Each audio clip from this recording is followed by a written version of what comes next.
सध्याच्या काळामध्ये अनेक तरुण तरुणींचे विवाह जुळत नाहीत। एखाद्या विवाह संस्थेमध्ये नाव नोंदणी करून लग्न जुळवण्याचा प्रयत्न केला जातो आणि याच गोष्टीचा फायदा घेत जळगावातील धरणगाव तालुक्यातल्या निनाद कापुरे या तरुणाने आपण तहसीलदार असल्याचं भासवत विविध कारणासाठी विवाह न करता 6 तरुणींकडून लाखो रुपये उकळलेत।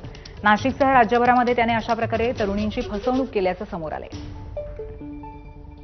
ह्या निनाद कापुरेने मला सांगताना असं सांगितलं की मला 10 वर्ष झाले, आता माझी पोस्टिंग होतीये आणि माझी बढती पण होतीये। मला ॲज अ तहसीलदार म्हणून मी पोस्टिंगला जातोय, तर माझी पोस्टिंग पुण्यामध्ये होतीये आणि पुण्यामध्ये पोस्टिंग करण्यासाठी मला 70 लाख रुपये द्यावे लागणार आहेत। तर माझ्याकडे माझा ब्लॅक मनी आहे, जो ब्लॅक मनी मी समोर आणू शकत नाही, तर तुझ्याकडनं तू मला पैसे दे, मी तुला विदिन 2 डेजमध्ये मी हे पैसे तुला देतो। मी त्याला ह्या गोष्टींची जाणीव करून दिली की माझ्याकडे एवढा पैसा नाहीये।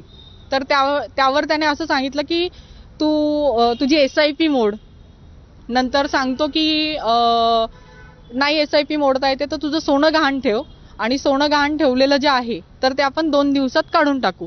आता सोनं गहाण ठेवताना माझे सोनं जे ठेवलं त्याच्यावर मला 7 लाख रुपये मिळाले। 7 लाख रुपयावर त्यांनी मला 3% व्याजदर लावलाय। त्या 3% व्याजदरानुसार 21,000 रुपये महिना मला चालू झाला। आज 10 महिने झाले त्याने मला त्या पैशांचं काहीच दिलं नाही। डायव्हर्सी किंवा विडोस किंवा सिंगल मदर अशा लोकांनी त्याने चूज केलेलं आहे। त्याला मॅरेज करण्याचं मॅचेस बघत असतील अशा लोकांनी त्याने चूज केलं।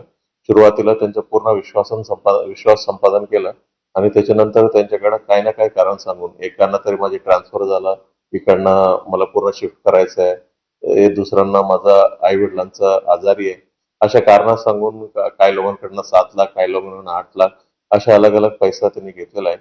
आणि ह्या माणसाच्या विरोधात इतरत्र पोलीस स्टेशनमध्ये आलं, इतरत्र जिल्ह्यामध्ये त्यांचा गुन्हा दाखल आहे, अटकेची कारवाई देखील झालेला आहे।